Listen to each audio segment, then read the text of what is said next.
வணக்கம் குருஜி. வணக்கம் சார். இப்போ செவ்வாயோட பயிற்சி ஏப்ரல் மாதம் 2ஆம் தேதி. இந்த செவ்வாயோட பயிற்சி அதனோட இன்ட்ரோ மட்டும் கொஞ்சம் சொல்லிடுங்க. ஆன்மீகம் ப்ளஸ் நேயர்கள் எல்லாருக்கும் ஜோதிட குருஜியின் இனிய வணக்கங்கள், வாழ்த்துக்கள். இந்த காணொலியில் நம்ம பார்க்க போகிறது செவ்வாய் பகவானின் பயிற்சி. நீங்கள் சொன்ன மாதிரி 2 ஏப்ரல்லேருந்து 11/5/2026 வரைக்கும் இருக்குது. கிட்டத்தட்ட 40 நாட்கள் இந்த செவ்வாய் பகவான் மீன ராசியில் சஞ்சாரம் பண்ண போகிறார். மீன ராசி நீர் ராசி, நீர் ராசியில் இந்த நெருப்பு கிரகம் ஒரு செவ்வாய் அங்கே சஞ்சாரம் பண்ண போகிறார். கூடவே சனி பகவான் அங்கேயே இருக்கார். ஸோ சனி பகவானோட இந்த செவ்வாய் சேர்ந்துட்டு 40 நாட்கள் அங்கே இருக்க போகிறார். இந்த சனி பகவான் செவ்வாய் பகவான் அப்படின்னாலே உங்களுக்கே தெரியும், செவ்வாய் கொஞ்சம் வேகம் ஜாஸ்தி, ஆனால் அதே சனி மந்தம். ஸோ இந்த கான்ட்ராவர்சி தான் எல்லா இடத்துலையுமே கொஞ்சம் ப்ளஸ் ஆர் மைனஸை கொடுக்கும். சில ராசிகளுக்கு நல்ல ஒரு பலன்களை கொடுக்கும், சில ராசிகளுக்கு கொஞ்சம் ஒரு மாதிரியான ஒரு பலன்கள் தான் கொடுக்கும். உலக அளவில் பார்த்திங்கன்னா கண்டிப்பாக ஒரு பெரிய பதற்றமான சூழ்நிலை தான் கண்டிப்பாக மே 11 வரைக்கும் இருக்கும். சில நேரங்களில் உங்களுக்கு பார்த்திங்கன்னா ஒரு 25 ஏப்ரல்லேருந்து கொஞ்சம் எல்லாம் ஓரளவுக்கு உலக அளவில் பதற்றம் குறையும்.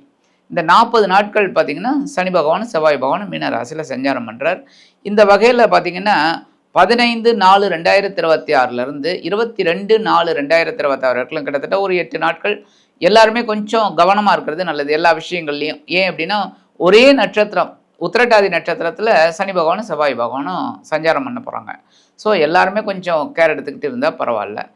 அந்த வகையில் ஒவ்வொரு ராசிக்கும் என்னென்ன பலாபலன்கள் அப்படிங்கிறத நம்ம இப்போ பார்ப்போம். தனுசு ராசி. இந்த தனுசு ராசிக்கு விரையாதிபதினு சொல்லக்கூடியவர் 5 குடைய கிரகம், பூர்வ புண்ணியஸ்தானாதிபதி. இவர் 4ஆம் இடத்துல குருவுடைய வீட்டில் சனியோட செவ்வாய் சேர்றது நன்மையா? அதாவது தனுசு ராசிக்கு இந்த செவ்வாய் பயிற்சிங்கிறது எப்படி இருக்கும்? இப்போ இந்த தனுசு ராசி அப்படிங்கும்போது செவ்வாய் யோகக்காரகன் தான், நல்ல ஒன்றும் கவலைப்பட வேண்டிய அவசியம் இல்லை. ஆனால் இங்கே அர்த்தாசிரம சனியாக வந்ததுலேருந்து நிறைய பேருக்கு உடல் ஆரோக்கியம் கொஞ்சம் இதுவாக இருக்குது. பரவாயில்லை, ஏன்னா குருவோட வீட்டில் தான் அந்த சனி பகவான் இருக்கார். அதனால் ஒன்றும் பெரிய இது இல்லை, ஏன்னா இவங்களுக்கு ராசிநாதன் அப்படிங்கிறதுல ஒன்றும் இல்லை. ஆனால் இந்த செவ்வாய் அங்கே போய் சேரும்போது இவங்களுக்கு 4ஆம் இடம் அப்படிங்கும் போதே சொத்து சேர்க்கை உண்டாகும். என்னதான் சனி பகவானோட சேர்ந்தா கூட, ஆனால் இந்த சொத்து சேர்க்கை உண்டாகும்னு சொல்கிறேன் பார்த்தீங்களா, இந்த சொத்தின் மூலமாக வில்லங்கமும் வரதுக்கு வாய்ப்பு இருக்குது.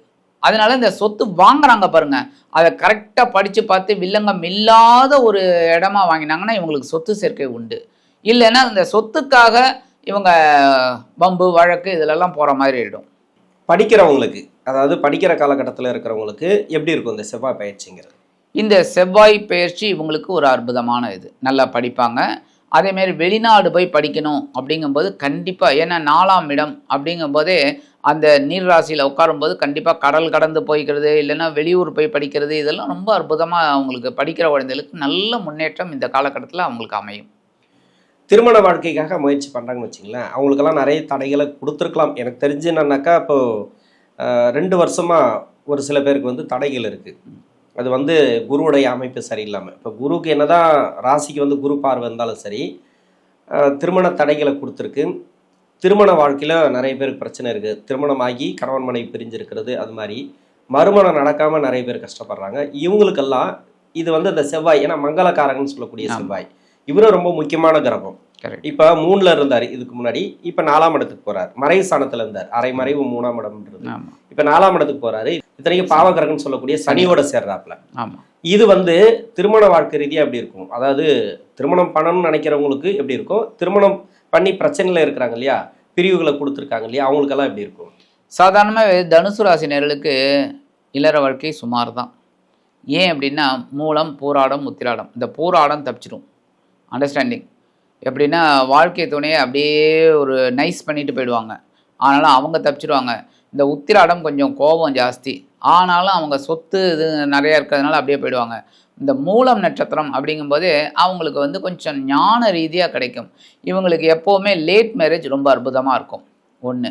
2வது ஏன் அப்படின்னா பார்த்தீங்கன்னா, மூல நட்சத்திரத்தில் பிறந்த குழந்தைகளுக்கெல்லாம் பார்த்தீங்கன்னா டக்குனு கேது தான் தசை ஆரம்பமாகும். உடனே குட்டி சுக்கிரன் வந்துடுவார். சுக்கிரன் வந்துட்டு அந்த 20 வயசுலேயே முடிச்சுட்டு அவர் போயிடுவார். அந்த 7 வருஷம், அதாவது இந்த கேது தசை ஒரு ஃபுல்லாகவே இருக்குது அப்படின்னா அவனுக்கு கல்யாணத்தை பண்ணி வச்சுட்டு போயிடுவார். அப்போ அவனுக்கு ஓகே. அந்த மாதிரி இருக்கும்போதெல்லாம் இவங்களுக்கு இல்லற வாழ்க்கை அப்படிங்கிறது அண்டர்ஸ்டாண்டிங்காக போகக்கூடிய ஒரு வாழ்க்கை தான். மற்றபடி ஓரளவுக்கு பரவாயில்லை. அந்த மாதிரி நேரத்தில் இப்போ இவங்களுக்கு இந்த செவ்வாய் வந்து 4ஆம் இடத்துல சேரும்போது உறவுகள் மூலமாக ஒரு திருமணம் நடக்கிறதுக்கு வாய்ப்பு இருக்குது. அதாவது எப்படின்னா, ஒரு கல்யாணத்தில் போய் பேசிகிட்டு இருப்பாங்க, எங்கள் வீட்டில் பையன் இருக்கான், உங்கள் வீட்டில் பொண்ணு இருக்குது அப்படின்னு சொல்லி பேசிப்பாங்க. பேசி இது பண்ணுவாங்க, பொண்ணு பார்க்க வாங்க அப்படின்னு. அந்த மாதிரி அமையறதுக்கு நிறைய பேருக்கு வாய்ப்பு இருக்குது இந்த காலகட்டத்தில். ஏன்னா குரு வந்து 7ஆம் இடத்துல இருக்கார், ராசிநாதன் 7ஆம் இடத்துல இருக்கார். அவர் போகிற நேரத்தில் ஒரு கல்யாணத்தை பண்ணி வச்சுட்டு போகக்கூடிய வாய்ப்பு இருக்குது. வேலை வாய்ப்பு ரீதியாக நிறைய பேருக்கு வந்து பிரச்சனைகளை கொடுத்துருக்கு. அதாவது மூல நட்சத்திரம், போராட நட்சத்திரம், உத்திராட நட்சத்திரம், இதில் தசாபுத்தி பாதிக்கப்பட்ட நபர்கள். இப்போ ஒரு தசை நடக்குதுன்னு வச்சுக்கலாம், அந்த தசை வந்து மறைவு ஸ்தானத்தில் இருக்கிறது, ராகு கேதுவோடு சேர்ந்து இருக்கிறது, அது மாதிரி தசைகளுக்கு வந்து வேலை ரீதியாக ப்ராப்ளம். சமீபத்தில் 2022 நிறைய பேருக்கு இந்த சனி வந்து மகர வீட்டில் போகும்போதுலேருந்தே இந்த அவிட்ட நட்சத்திரம், அது இல்லாத சதயம், பூரட்டாதி, இது எல்லாமே சுய ஜாதகத்தில் அவங்களுக்கு வந்து அந்த நட்சத்திராதிபதிகள் வக்கரமாக இருக்கும்போதோ இல்லை மறைவு ஸ்தானத்தில் இருக்கக்கூடியவர்களுக்கு வேலை ரீதியாக நிறைய பிரச்சனைகள் கொடுத்துருக்கு. இப்போ 4ஆம் இடத்துல சனி இருக்கிறாரு, 4ஆம் இடத்துக்கு இவர் போகிறார். இது வந்து குருடைய வீடு.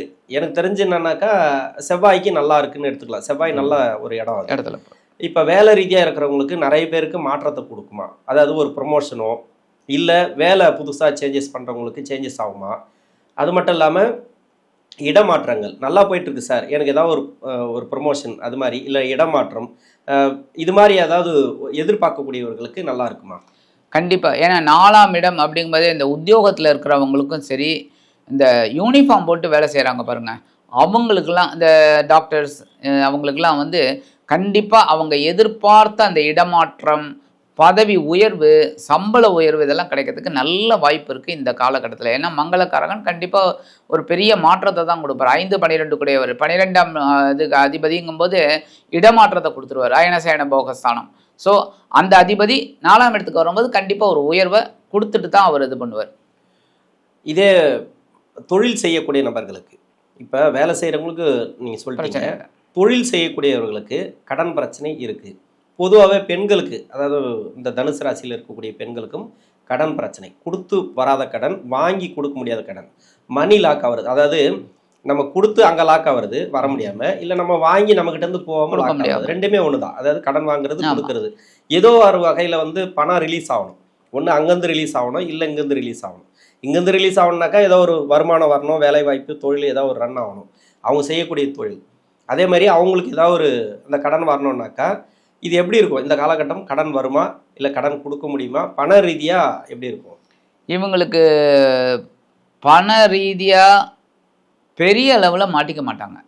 சாதாரணமாக ஒரு தனுசு ராசினியர்கள் ரொம்ப பெரிய அளவில் கடனை வாங்கி அவங்க கஷ்டப்படுற மாதிரி இல்லை. ஏன்னா அவங்க வந்து ஒரு திட்டம் போட்டு வேலை செய்யக்கூடியவர்கள். அப்படி இருக்கிற பட்சத்தில் கடன் கொடுத்துட்டு அந்த மாதிரி லாக்காக இருக்கிறவங்களுக்கெல்லாம் இந்த காலகட்டம் அவங்களுக்கு இந்த செவ்வாய் கண்டிப்பாக அந்த பணத்தை ரிலீஸ் பண்ணி இவங்களுக்கு வரத்துக்கு வாய்ப்பு இருக்குது. அதேமாரி இவங்க யாருக்காவது கொடுக்கணும் அப்படின்னு நினச்சா அதற்குண்டான ஒரு வருமான வாய்ப்பு உண்டாகும். அதை வச்சு இவங்க கொடுத்துருவாங்க. ஓரளவுக்கு இந்த கொடுக்கல் வாங்கல் ரொம்ப நல்லபடியாக இருக்கும். கடன் சுமை கண்டிப்பாக குறையறதுக்கு வாய்ப்பு இருக்குது. ஏன்னா 4ஆம் இடம் போது சுகஸ்தானம். அவர் அர்த்தாசிரம சனியாக இருந்தால் கூட இப்போ நம்ம செவ்வாய் தான் ரொம்ப முக்கியமாக பார்க்குறோம். அப்போ கண்டிப்பாக, ஏன்னா இந்த சனி பகவான் அவங்களுக்கு பார்த்தீங்கன்னா இவங்களுக்கு 2-3க்கு அதிபதி. ஒன்றும் 4ஆம் இடத்துல இருக்கார். அர்த்தாசிரம சனிங்கும் போது முக்கியமாக உடல் ஆரோக்கியத்தில் தான் கவனமாக இருக்கணும். மற்றபடி இந்த வெளியூர் வெளிநாடு பயணம் அதிலெல்லாம் கவனமாக இருக்கணும். மற்றபடி நல்லபடியான ஒரு முன்னேற்றம் கண்டிப்பாக கிடைக்கும், கடன் குறையும். பரிகாரம், இந்த தனுசு ராசிக்கு பரிகாரம் என்ன பரிகாரம் பண்ணால் இந்த செவ்வாய் பயிற்சிங்கிறது நன்மை செய்யும்? இவங்க குரு மகான்கள் வழிபாடு கண்டிப்பாக பண்ணணும். அவங்களுக்கு பிடித்த குருமார்கள் வழிபாடு பண்ணுறது ரொம்ப விசேஷம். முருகப்பெருமான் வழிபாடு பண்ணுறது ரொம்ப விசேஷம். ஆஞ்சநேயர் வழிபாடு பண்ணணும். ஏன்னா மூல நட்சத்திரம் ஆஞ்சநேயரோடது. ஸோ ஆஞ்சநேயர் வழிபாடு பண்ணுறது ரொம்ப விசேஷம். ஆக இந்த சின்ன பரிகாரங்கள் இவங்க அருமையாக பண்ணினாலே கண்டிப்பாக இந்த 40 நாட்களும் இந்த செவ்வாய் பகவான் அர்த்தாசிரம சனியோடு இணைந்தாலும் ஒரு அர்த்தமான ஒரு வாழ்க்கையை கண்டிப்பாக ஏற்படுத்தி கொடுப்பார் என்று கூறி விடைபெறுகிறேன். நன்றி, வணக்கம்.